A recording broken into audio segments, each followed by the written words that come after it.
What's up guys, this is David from Automotive Custom Lighting, and today we're going to show you how to install the SSC2 upper reverse light kit. So let's get started.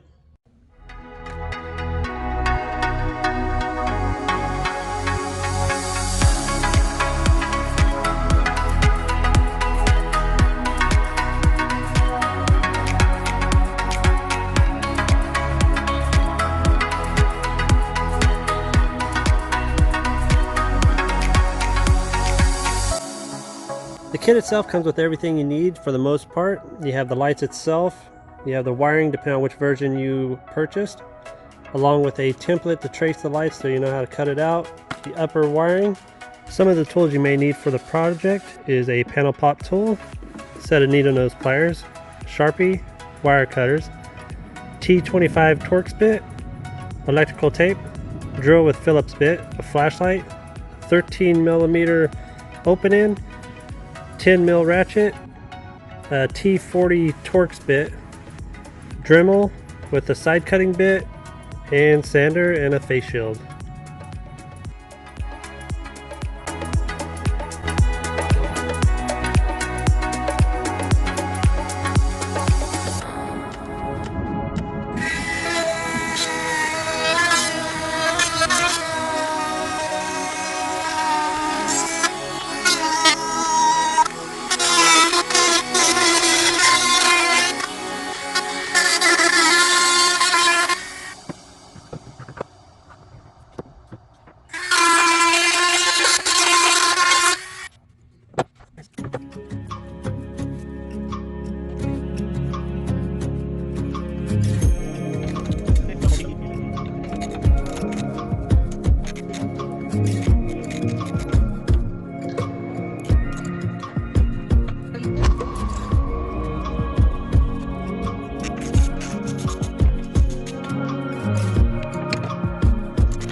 When you wrap the electrical tape to the pull cord and the upper reverse wiring, you don't want to go too thick. If you put too many layers on it, it will not fit through the tiny hole in the top of the roll cage.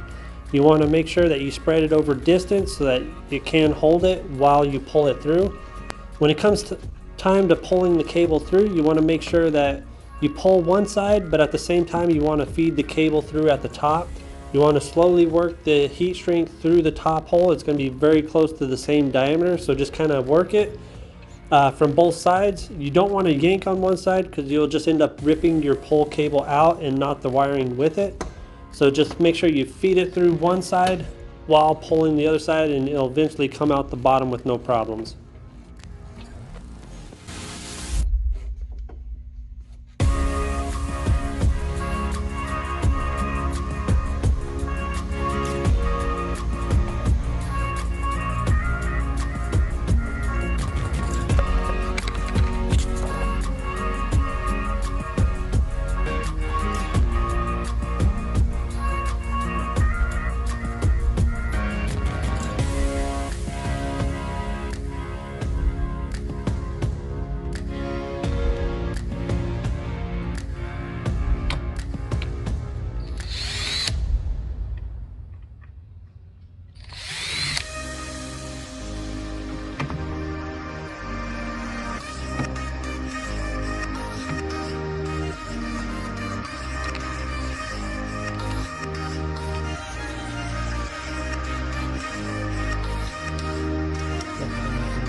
Go ahead and pull this cover off.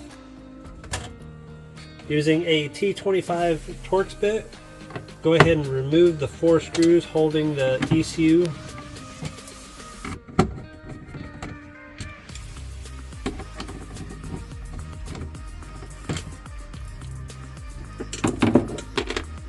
Go ahead and pull the ECU and kind of lay it down. Next step is grab your reverse harness and stick it through the back.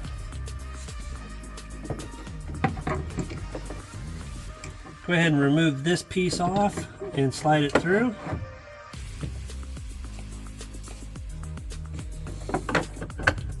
Now for this part, you could use a couple of self-tappers. Go ahead and self-tap this part on.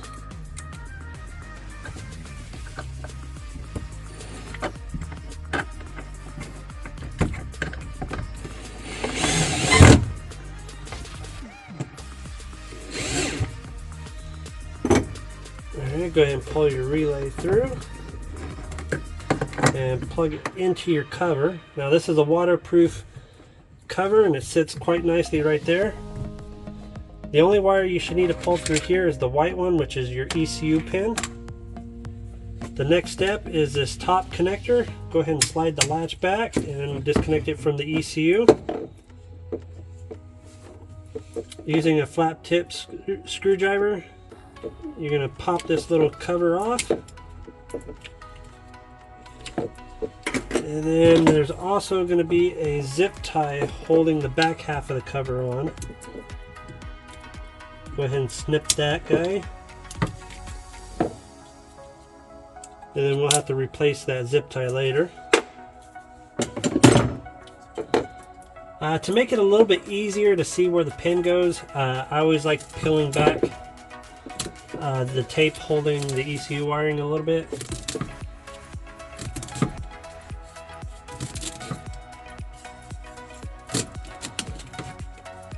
So after you peel back the wiring harness here, it's going to give you a little bit more movement in here so you can get down into the cavity. The cavity you need to get to is remove that little blue pin you see right there between the purple and this brown wire right next to the black wire. That's the one you have to remove. In order to do so, using like a small pick on the back side here, you want to stick it in here and push. When you do that, you can see on the other side the retaining clip pops up. Go ahead and remove this guy.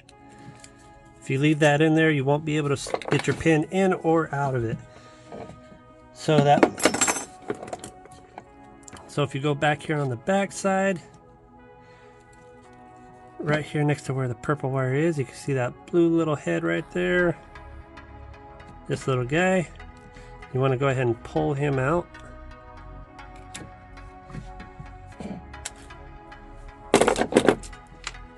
Now after you removed him, you can see where the cavity is. It's a little bit easier to see now at this angle. Take your wire. Now the wire is going to have a flat side, so this flat side you want to put that towards the black wire. So, and then slide it right in. Now when you slide it in, you should feel it click a little bit, so let's listen for that. There it is. So it clicked all the way in. Now if you don't put this pin all the way in, it's not going to work. So you just got to make sure it's all the way in. Next thing is to put the purple retainer back on.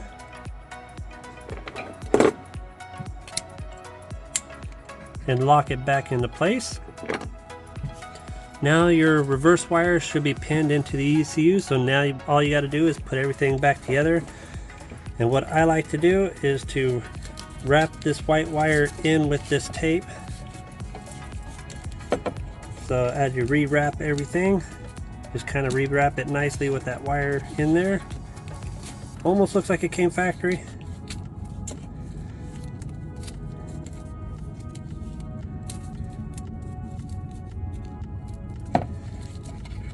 Alright, after you have everything taped back up, the next thing to put back on is this cover.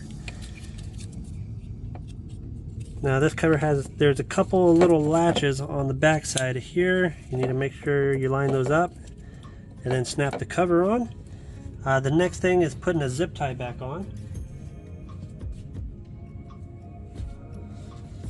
All you gotta do is slide this guy back up through here, down through this side, and around the factory harness.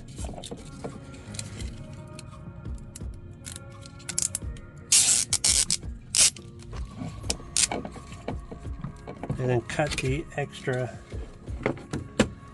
length off your zip tie.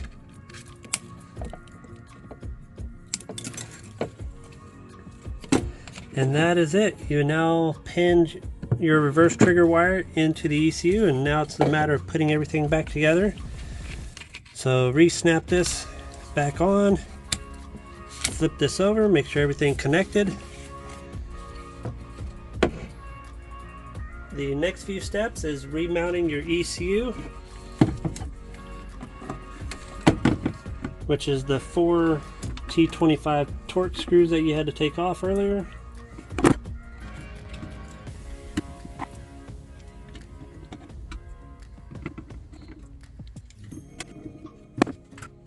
And then you put your cover back on. Alright, from here we're done with the ECU. The next step from here is to connect the positive power for that relay to your battery.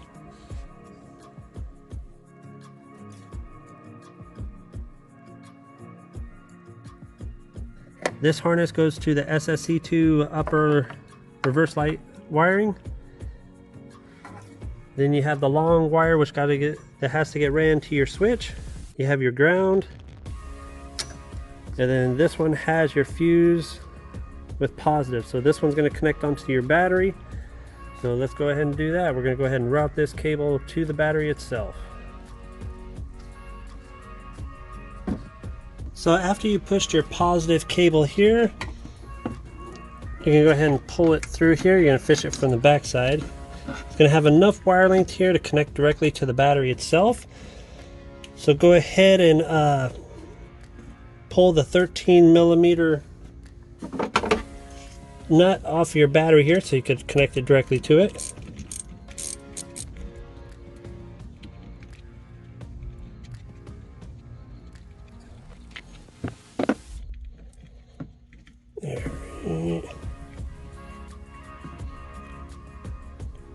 Now, working with the factory little rubber cap piece is a little bit of a pain, but if you want it to look the best, this is how I recommend doing it.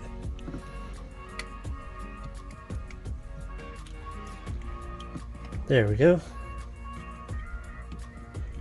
Alright, so we got it to slide on the factory stud here, so now all we gotta do is put the nut back on, and then we'll be done with this portion of it.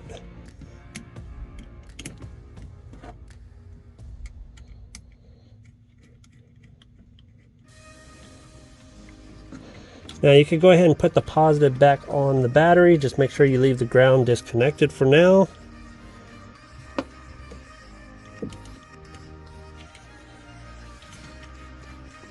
Alright, so our fuse is right here, so if you ever have an issue, there is a fuse in the system. The next step is to go ahead and ground the actual relay itself. So if we go from here down here on the back side, your relay gets grounded right onto that bolt. There, you go ahead and remove the two 10mm.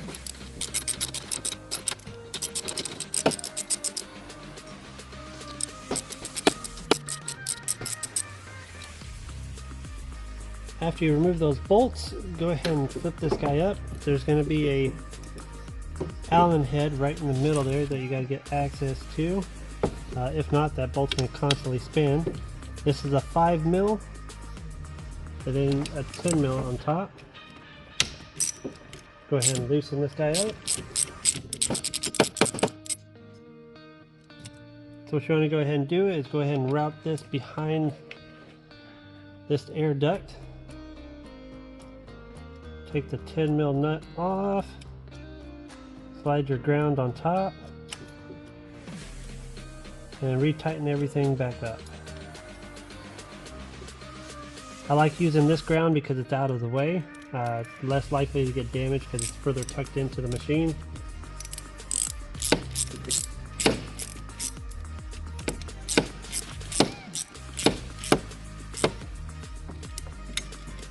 And it's also the same ground point from the factory that they used on another wire. So it just makes sense to go ahead and use that same wire again. Go ahead and put the two 10mm bolts back in and retighten everything back up.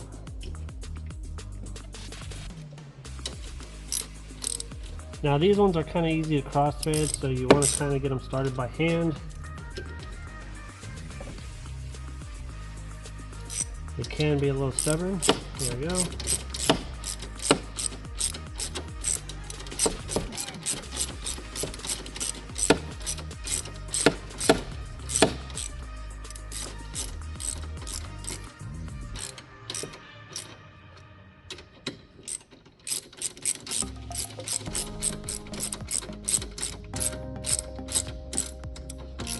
So this completes the power and ground. So technically now if you reconnect the ground power on the battery itself, you should have power, but you don't want to test anything yet until you have the lights connected and pinned up. Now one of the easy things what I like to do is this connection just for testing purposes. If you haven't mounted the upper lights up top, you could take the light and plug it directly in here and test everything, make sure everything's functioning like it should. The next little bit of wiring you have is the T adapter for the running lights. These lights will go, you put it behind the air box, come across here, and then down.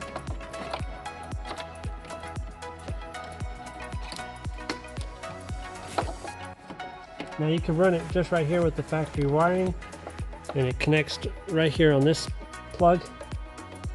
You'll unplug it, put the T adapter in, straight in line, plug and play. What this does is it controls the red running lights up top for this kit. And then just zip tie your wiring back here, make everything look pretty nice.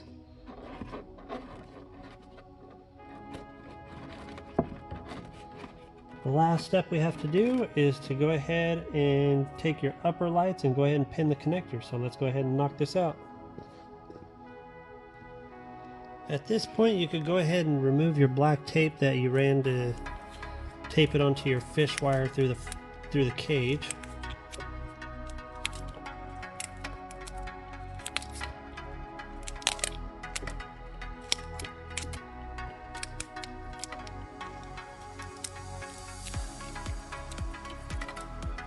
With your kit you should have a 4-pin connector that came D-pinned with the little green insert. What you want to do is match the color wires from this plug onto your other plug. So what you can do is kind of loosely set this kind of on here, you don't want to push it all the way on, and then match the color of wires. So you have red over here, you're going to put this one in the top left, go ahead and push that guy in a little bit. Then right below that is your black. Go ahead and put that one there. Green is on the bottom right. And then yellow is in the top left. So you go ahead and push that in there. Alright, so now that you have the order, you can go ahead and take that off and slide these pins in each of the locations. So the last thing to do is to go ahead and put the lock pin in. So after you made sure that all the other pins are in the right spot, this little green guy slides right in the middle to lock everything in. I like using a set of needle nose pliers so that you can grab it and kind of guide it into the proper spot. Okay.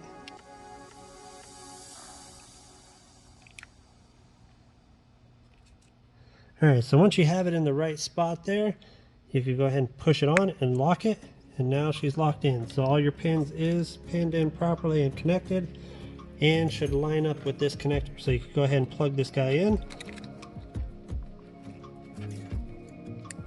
The last thing you could do right now is, now that you have this connector plugged in, you could actually reconnect your battery and test to make sure that the lights come on in reverse. So I'm going to go ahead and do that.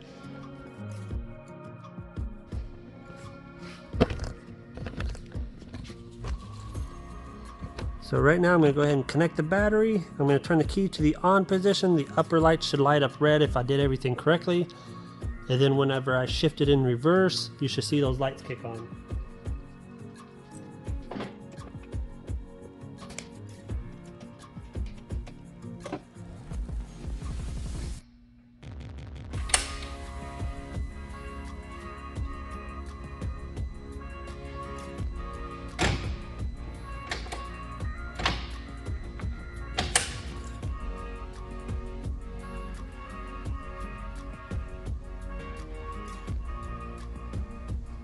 Alright, so the last few steps to do is to go ahead and run the switch wiring all the way to the front to the dashboard, cut the hole and connect it to the pulse bar so you can do the switch override. Now if you have the edition that is just the automatic only, this is pretty much it. You are done. If you have the Hunter's edition, it's the same thing. You got to run the switch to the front. So the next part of the video is going to be running the switch all the way to the front.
this concludes the installation of your SSC2 kit. All you have to do is go through and secure all your wiring and put everything back the way it was. Now, if you have any comments, questions, or would like more information about this particular kit, feel free to drop us a message.